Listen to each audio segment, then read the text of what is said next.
So here you are, scraping by in the shadows, sleeping in haylofts, eating questionable stew, and growing suspicious of literally every bird that lingers too long on a windowsill.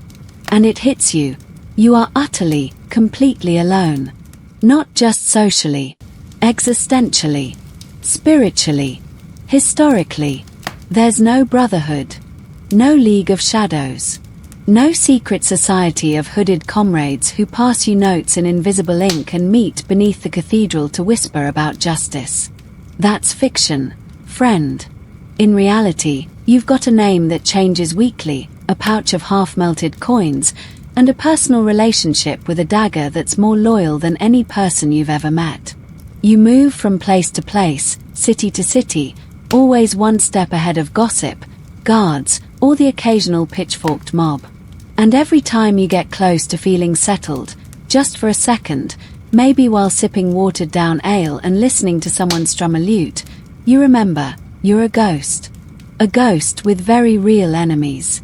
What about guilds, you ask? Those were for craftsmen, masons, tanners, bakers.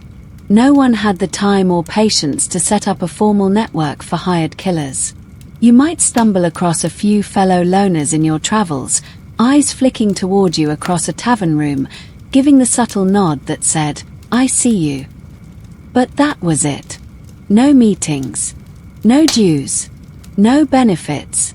Just two heavily scarred strangers politely pretending not to notice the extra knife strapped to each other's thigh.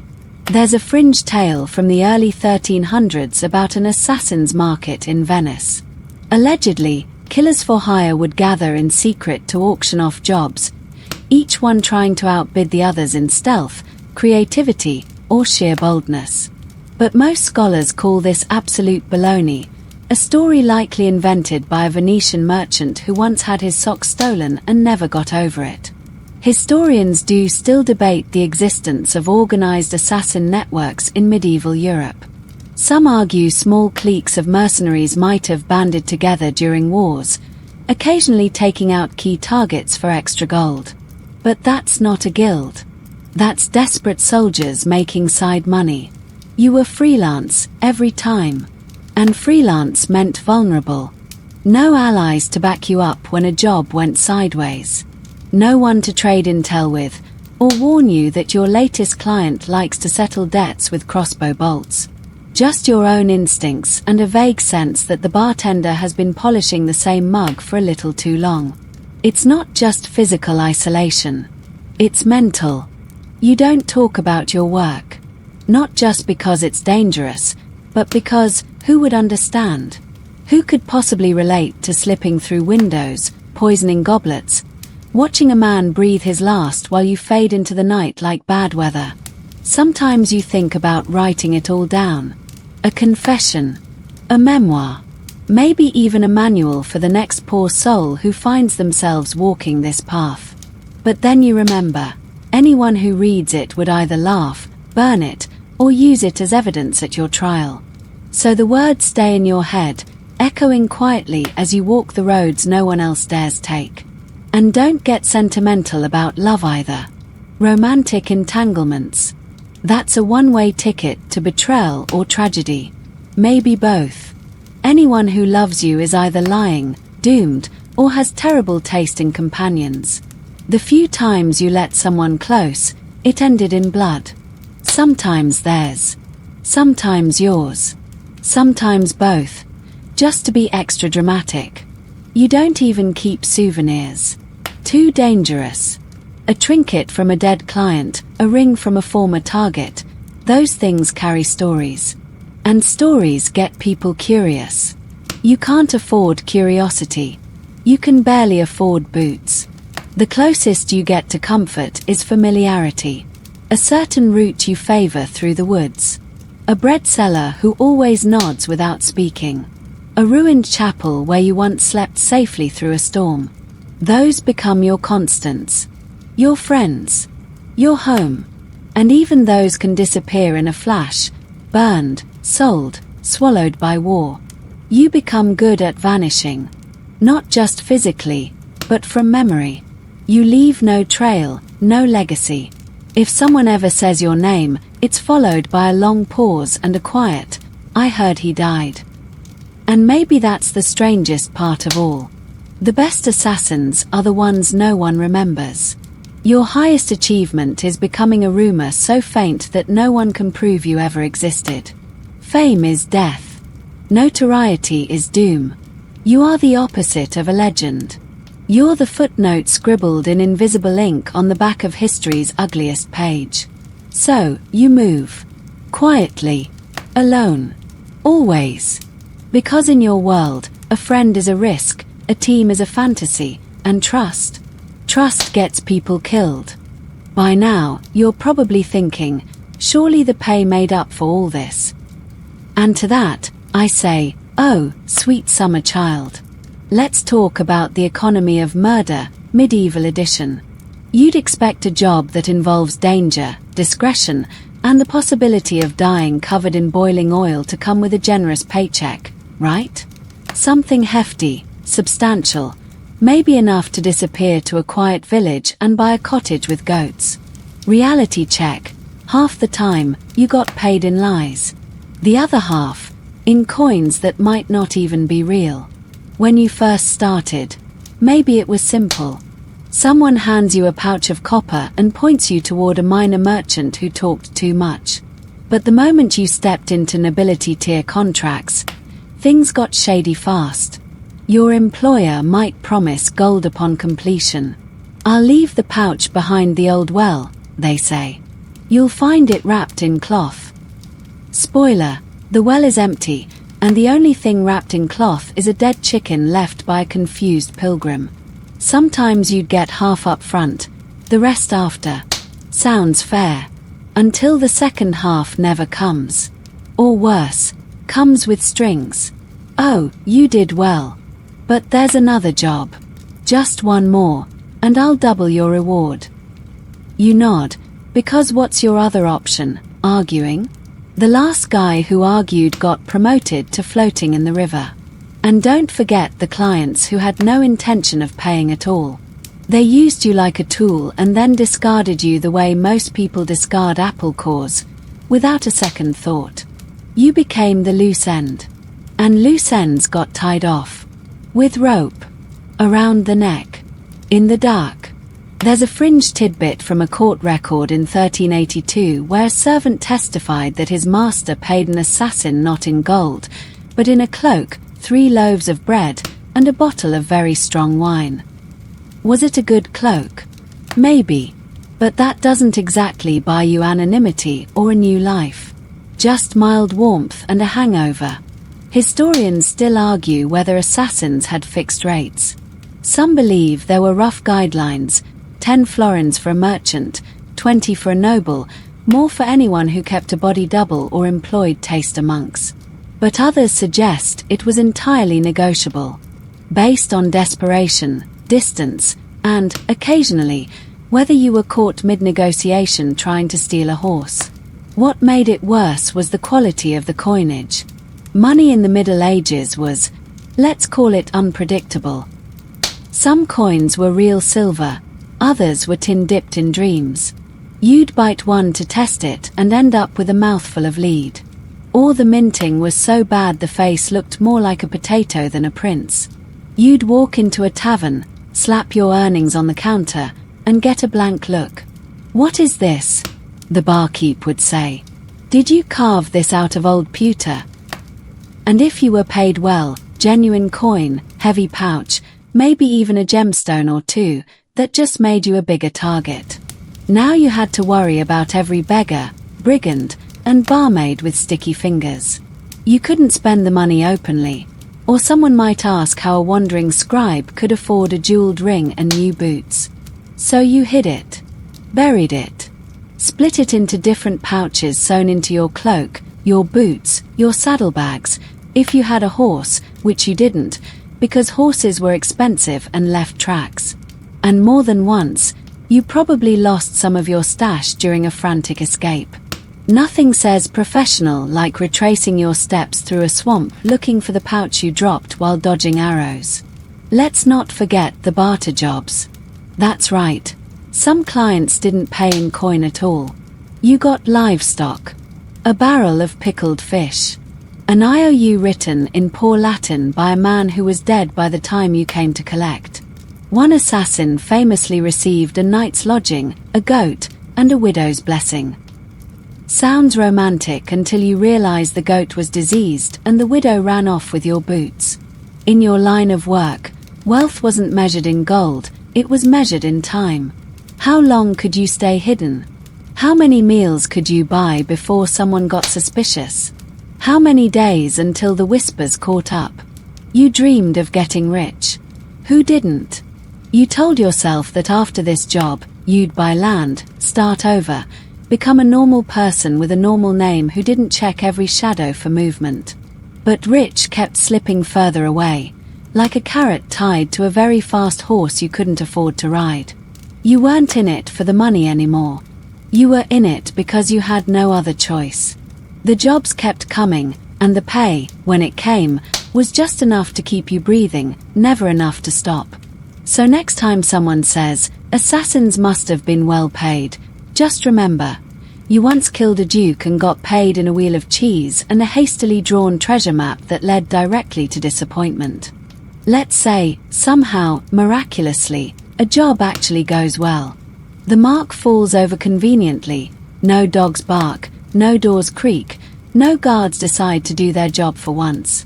You're out the window, onto the street, blending into the crowd like the world's grimiest chameleon. Great job. High five. Oh wait, no time for that, because now comes the most harrowing part of the entire gig, escape. You'd think that after pulling off an assassination in a medieval fortress, the hard part would be over. Ha! You adorable optimist. The escape was where most assassins found out just how many things could go wrong simultaneously, kind of like juggling fire while being chased by an angry mob with pitchforks and a very fast rooster. See, castles weren't just hard to get into. They were much harder to get out of once people realized someone important was missing a pulse. Guards swarmed the exits. Gates slammed shut. Horns sounded, loud, obnoxious things that echoed through the valley like Doom's personal vuvular. Your name might not be known yet, but your existence definitely was. Let's not forget the terrain. Castles were built in inconvenient places on purpose. Cliff tops, hill crests, surrounded by moats, walls, forests full of wolves. No easy escape route was ever part of the architectural plan. You either jumped into a river, hoping it wasn't frozen, or filled with sewage, or you ran for the forest, praying your boots held up and your lungs didn't explode. Fringe tidbit. There's one recorded case of an assassin escaping by pretending to be the corpse. After killing a minor noble, he smeared himself in blood, lay still, and when they loaded the bodies into a cart for disposal, he slipped away during a roadside dump. Historians still debate whether that's genius, madness, or both. Probably both. And even if you made it past the initial panic, you had to get out of the town, which meant slipping past the town watch, the gates, the nosy vendors, and at least 3 locals who swore they saw something suspicious and really wanted to feel important for once in their lives. Changing your look was part of the plan. You swapped clothes, shaved your face, maybe smeared some ashes on your cheeks and walked with a limp. You couldn't go the same way you came. You couldn't take the main road. You couldn't take any road, really. The safest path was the worst one. Through swamps, bramble, rain-slicked deer trails full of ankle-breaking rocks and absolutely zero signage. And remember, medieval travel wasn't exactly convenient. You couldn't just hail a horse-drawn Uber. You walked. Maybe you had a stolen donkey for a few miles before it decided to stop cooperating and lie down in protest. You slept under trees. Ate crusts you stole from windowsills. Shivered in barns with hay that smelled like cow farts. Real glamorous stuff. And then there were the checkpoints. Town gates manned by bored guards eager to inspect everyone passing through. "What's your name?" they'd ask. "What's your business?" Why does your cloak look like it's hiding a crossbow? You had to lie with the confidence of a bard and the face of someone with nothing to hide. Which you absolutely did have, tucked under your tunic and wrapped in a meat pie.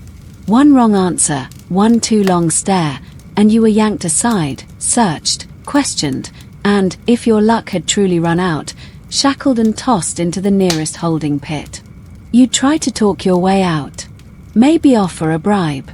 Maybe fake illness. Sorry, sirs, I've got the pox. That worked, until it didn't. Then you were just a diseased murderer in a tiny cage. Let's say you got past all that. You reached the woods. Freedom. Right. Not quite. Because someone's still coming. Always. Maybe the guards. Maybe a bounty hunter with a weird hat and a personal grudge. Maybe your client, because remember, you know too much. And they've got a new problem to solve, you. So you keep running. You cross rivers. Double back. Walk in circles. Fake your death if you can. Sometimes you set up traps for your pursuers. Nothing fancy. Just pits covered with leaves or tripwires made from stolen laundry. Whatever works. You're not MacGyver. You're just exhausted and trying not to die before breakfast. Historians still argue whether assassins planned these escapes in advance or just improvised. Some evidence suggests carefully mapped routes, stashed supplies, hidden allies. But for most, it was blind panic and whatever instinct hadn't been beaten out of them yet. A frantic, muddy sprint into the unknown. And what if you got away clean? No one chasing you, no posters with your face, no screaming crowds. Then congratulations, you were now in the worst position imaginable, waiting. Waiting for someone to recognize you. Waiting for word to spread. Waiting for your next job, because hiding forever wasn't cheap, and your coin pouch jingled with the hollow clink of not enough. Escape wasn't freedom. It was a reset. You were still hunted. Still alone. Still wondering which shadow held the blade meant for you. So yes, the kill was hard. But the escape. That was the part that made you question everything. Your choices. Your name. Whether goat herding might have been a better life after all. You've pulled off the job. Escaped the castle. Dodged guards, dogs, and that one very persistent old lady who kept asking questions about your cloak. You've put as much distance between you and the scene as your blistered feet will allow. So now what? Now you become prey. The moment a mark drops, the hunt begins. You're not just a wanted criminal. You're a valuable one. Everyone wants a piece of you. The local lord wants to set an example.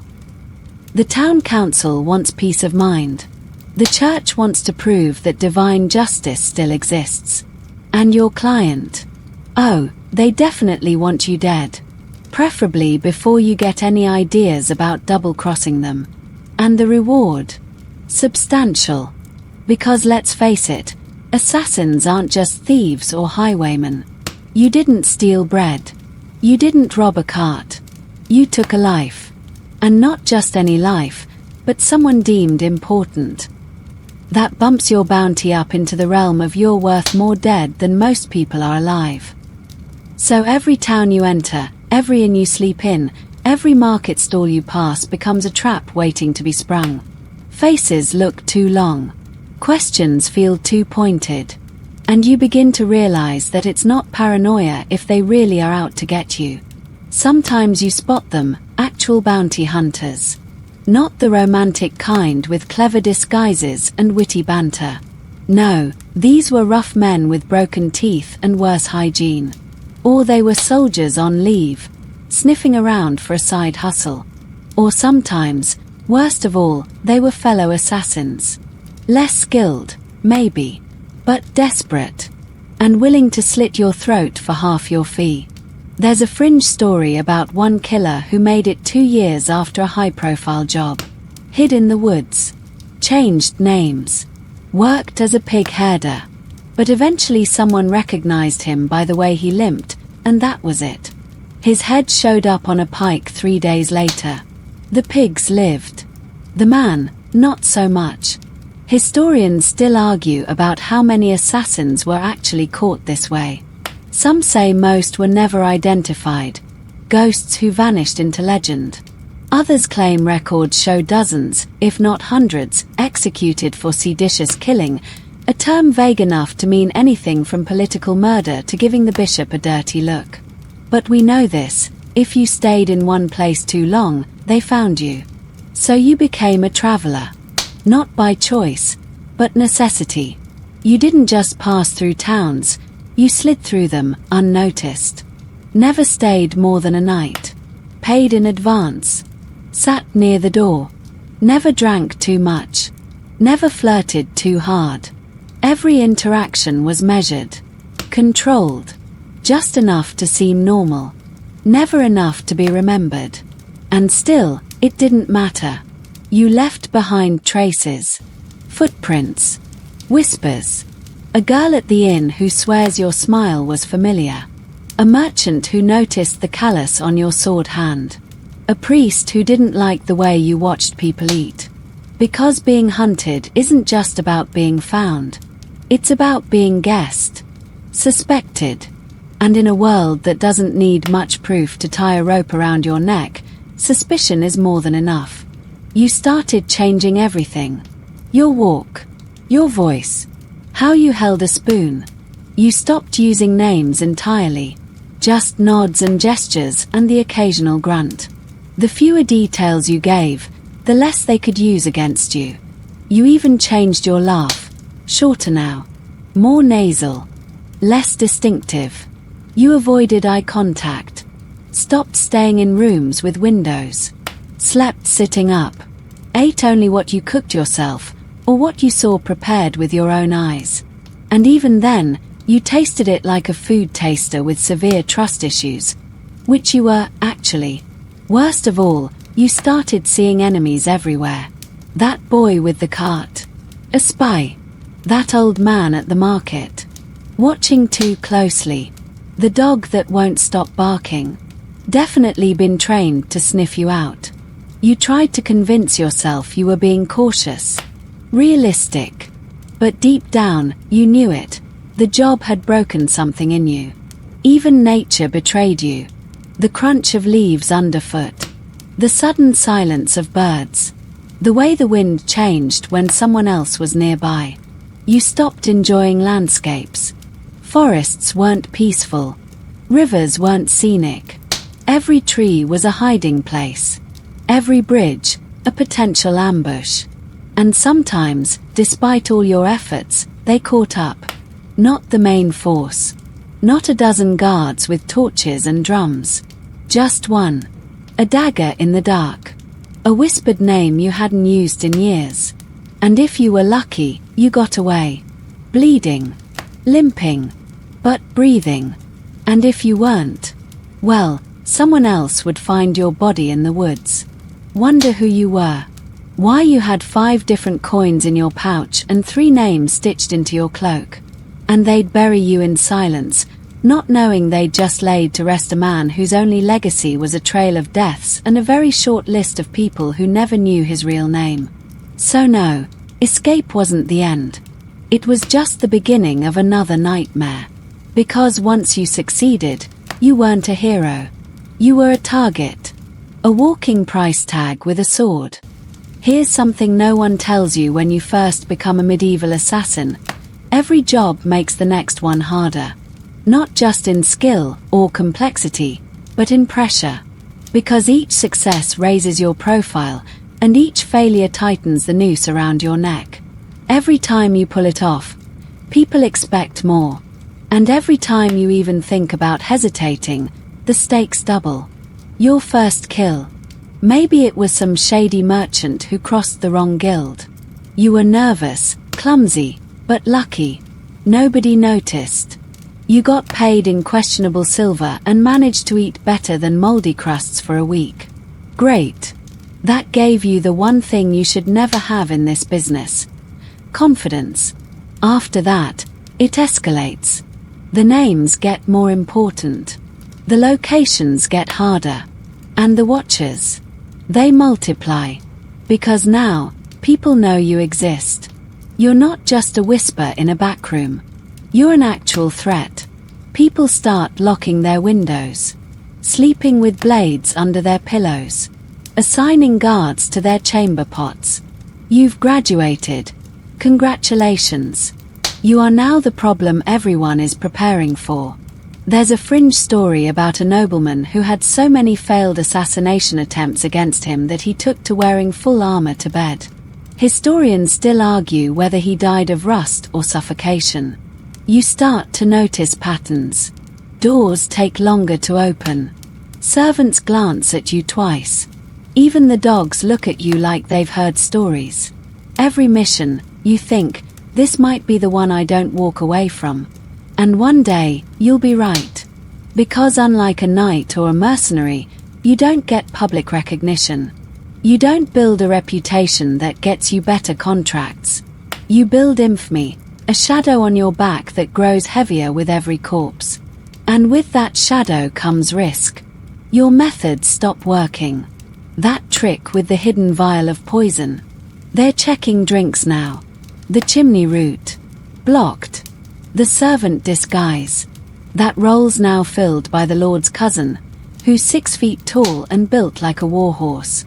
The more you succeed, the more the world adapts. You win once, and suddenly the rules change.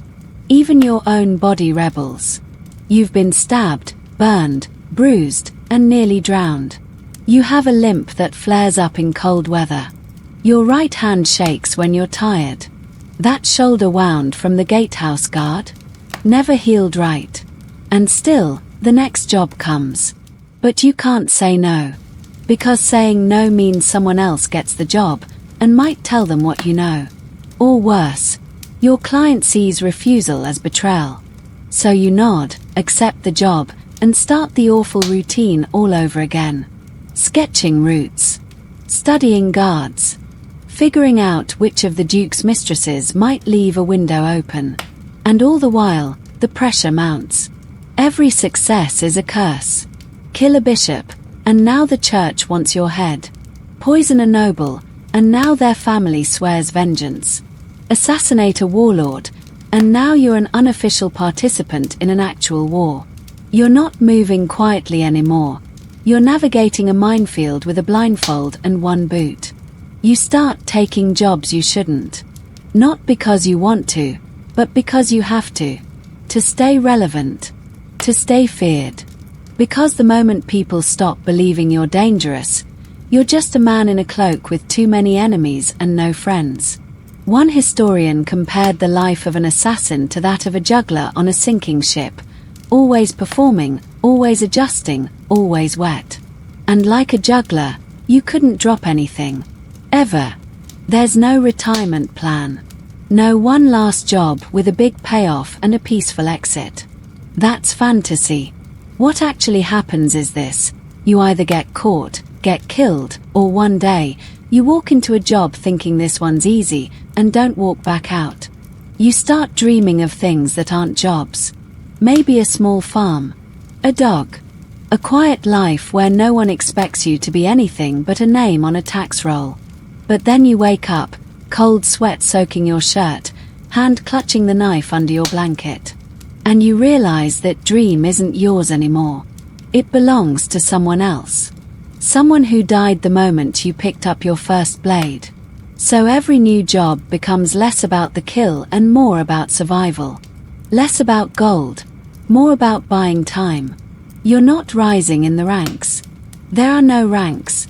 Just gravity pulling harder each time, and a growing awareness that the higher you climb, the farther you'll fall. You're the best at what you do, and that's exactly why it won't end well.